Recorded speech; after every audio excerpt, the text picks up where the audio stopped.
Let this circle represent $1 million. This is what $10 million would look like. This is what $100 million would look like. And this is what $1 billion would look like.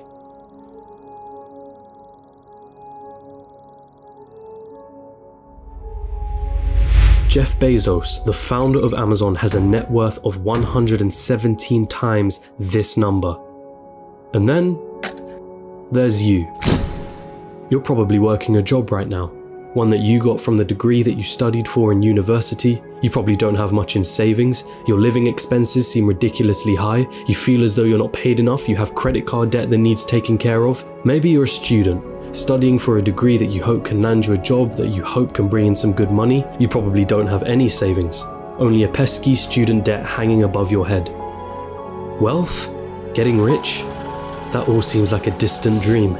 How did they do it, you ask yourself? Seeing all those millionaires, billionaires, especially the ones who got there at such a young age, it baffles you, it makes you angry. They got lucky. They were born into wealth. They cheated their way to the top. That money doesn't make them happy. Money is evil anyway. I'm not smart enough. I'm just unlucky.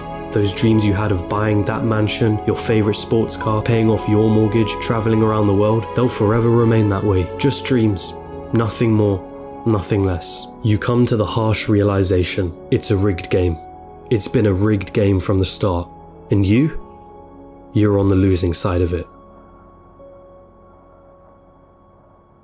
But what if I told you you were wrong? What if there was a way of getting there?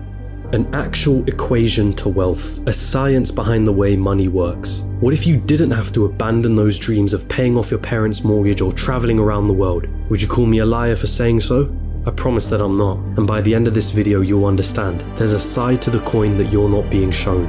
But I warn you, the road is tough. It's filled with struggle. It's filled with ups and downs. It will mean swallowing some difficult truths that the school system and society haven't told you yet. And let me be clear, there are many of you who will not make it to the end of this road. But for those of you that do, at the end of this road lies wealth beyond what you thought you could attain. At the end of that road lies the freedom of never having to worry about money again. So, are you with me?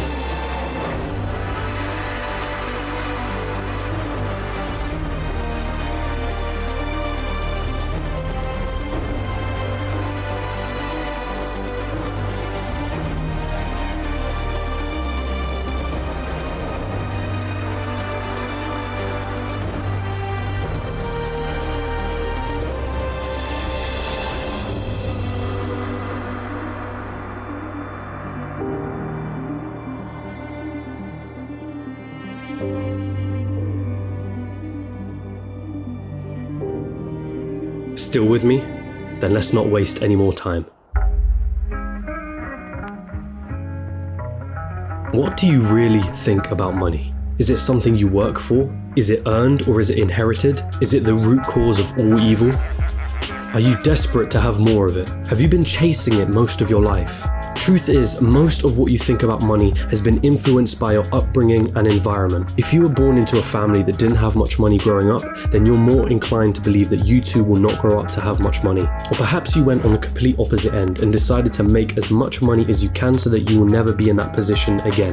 The fact that your school didn't teach you much about this subject doesn't help things. And because of this, most of you are going to have false beliefs about money that aren't going to help you on this journey. Now stick with me here, because we're going to have to change the way you've been seeing money your whole life. Hollywood has always had a habit of depicting the wealthy and rich as evil, backstabbing, entitled, or corrupt individuals. If you won't get me a squirrel, I'll get one myself. Question is, have you bought into that stereotype? A recent report released by WealthX showed that of the world's ultra-wealthy, those that had a net worth of 30 million or more, 68% of them were self-made. And it seems like every other study backs up this conclusion. Warren Buffett? Self-made billionaire. Howard Schultz? Born in poverty. Oprah Winfrey? Born in poverty. Jeff Bezos? Self-made billionaire. Elon Musk? Self-made billionaire. Sara Blakely? Self-made billionaire.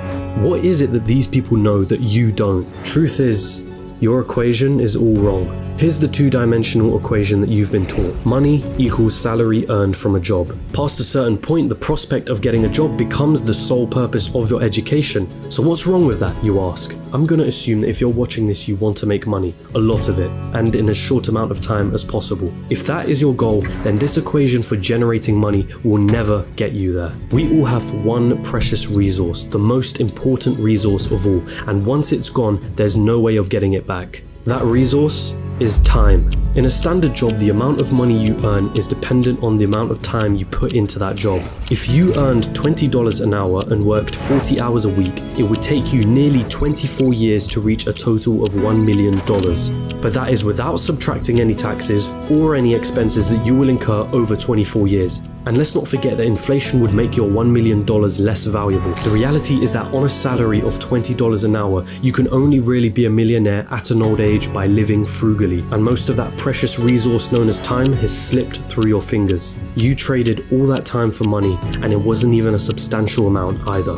So again, you ask yourself, how is it then that there are self-made millionaires and billionaires at such young ages? What makes them so different? And the truth is, they have a better equation than you. They have a way of understanding money that you haven't quite grasped yet.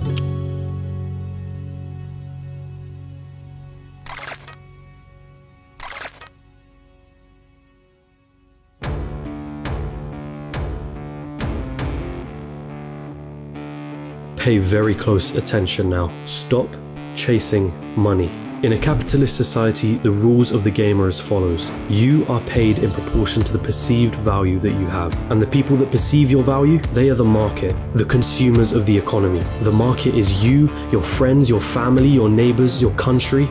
People complain that football players are overpaid, but for players to be paid millions, there has to be a market for the football industry in the first place. People have to see the value in football in the first place for them to want to spend money on matches and merchandise. And if the market has a high demand for football, guess what happens to the players who are at the top of their game? They are paid generously for it. It's not about how hard you work.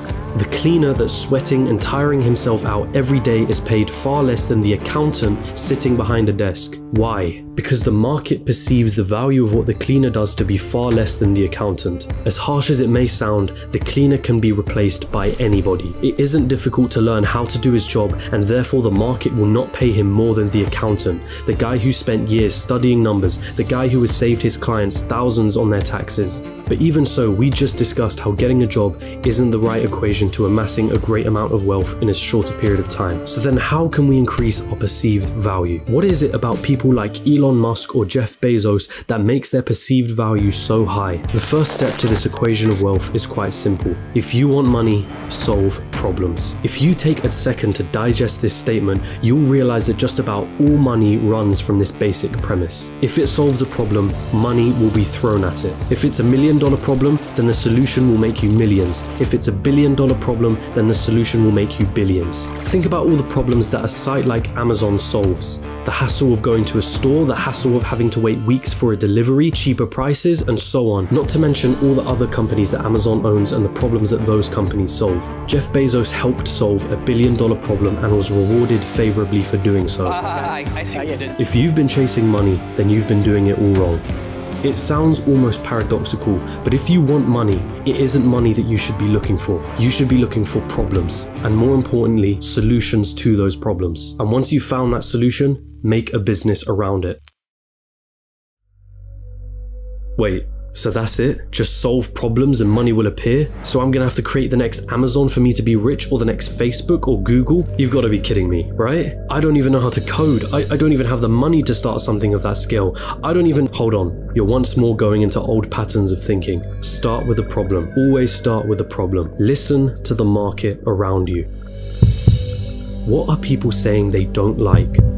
What are people saying they wish existed? What are people saying frustrates them?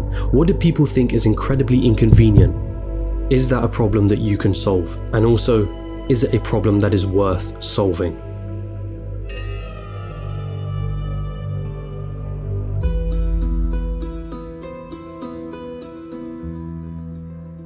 The final step of this equation to wealth is finding a scalable solution to the problem. Your solution needs to affect a magnitude of people.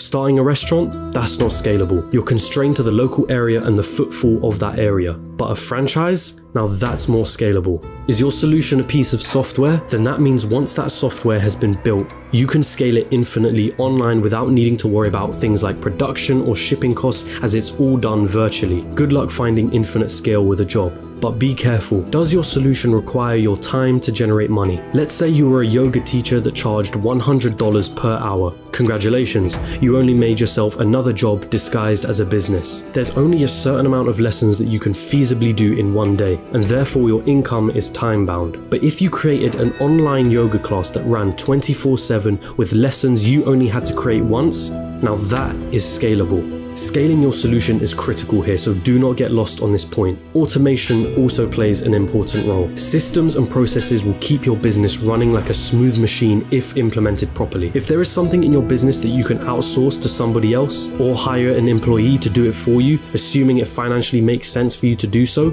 then do it. Tasking yourself with everything is a bad thing. As much as you may think you're the best, there's someone out there that can do a better job than you. Once you've found a solution, it's your job to make sure that solution can be accessed by everyone in your market. It's not about your ego and it's not about what you're passionate about. The market doesn't care about your passions. So now that you have your profitable business running with the right systems and processes in place, it's time to move on and reap what you sowed.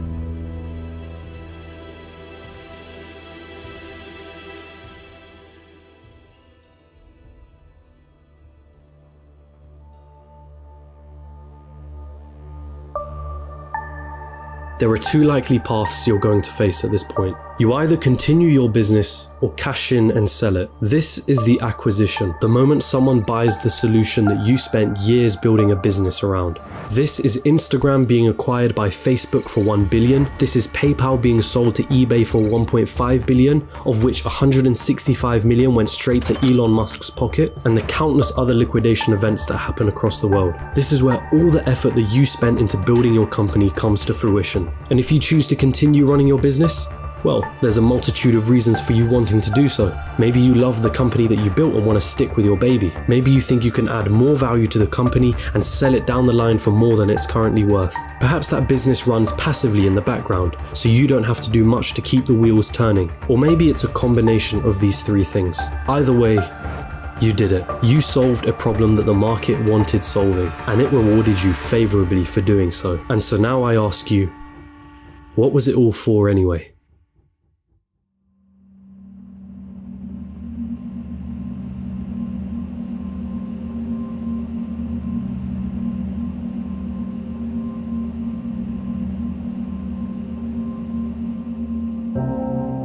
For most of you, it was never about the money. Money is just a piece of paper, a number on a screen. Its value is only backed up by our belief in its value. From the very start, this was never about the money. Paying off the mortgage, buying your dream car, traveling around the world, never having to worry about your financial situation, it's the freedom that you were looking for. Your destination wasn't anything monetary related. It was a feeling, a sensation, the ability to do what you want whenever you wanted without ever having to cast a thought towards, can I afford this? Have I used up all my holidays for the year? How am I going to pay the rent? Will I be able to live off my pension? What dreams will I have to sacrifice because I can't afford to pursue them? The most important lesson from this video was never about the nature of money. It was about the one valuable resource that we all have, the one resource we will never be able to reclaim: time. Is giving up a large chunk of your time towards a job that you probably don't like worth it? Is your life settled on working, coming home, watching the telly, sleeping, waking up the next day, and repeating the same cycle till you retire? How many more hours of your life do you let slip through because of this pattern? Or perhaps you're fine with that reality. Perhaps you have no other choice but to follow that path for the time being. And if that's the case, there's nothing to worry about. The most you got from this video was a little entertainment and maybe a change in perspective. But there are those of you that understand the other side. Those of you that have the desire to never need to worry about money ever again. And so I feel the need to remind you, stop chasing money. Chase problems and find the solution to those problems. This is the equation through which all money is found. If you desire liberty through never needing to worry about money ever again, then let solving problems be the meaningful struggle in your life. Does it mean you'll be happy at the end of the road? Does it mean you'll feel fulfilled? Only you can answer that question. But if your struggle is meaningful, then perhaps it's worth pursuing.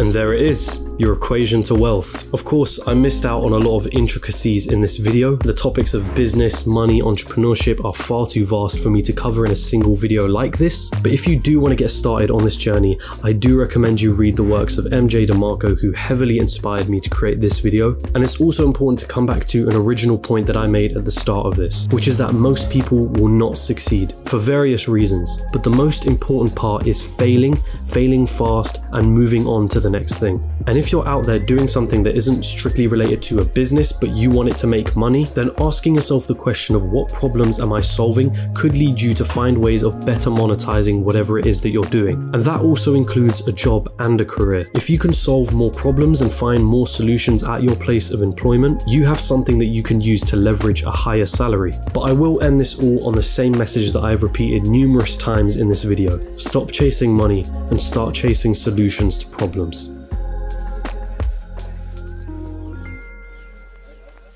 Hey, you've arrived at the end of the video, and thank you so much for watching, but don't click off just yet. I do want to take the time to say thank you very much for watching to the end. These things take quite a few sleepless nights to research, script, film, and edit, so you can't imagine how much I really do appreciate your support. If you genuinely enjoyed this video, then don't be shy, hit the like button, and if you disliked it, hit the dislike button twice just to be sure, and comment down below and let me know why. My goal with this channel has been to create entertaining documentary style videos on business, finance, and life in general. And if that sounds like something you'd be interested in and you'd want to tune in for more, hit the subscribe button and hit that notification bell. Make sure all your notifications are turned on. But with all of that being said, I hope you have a wonderful rest of the day.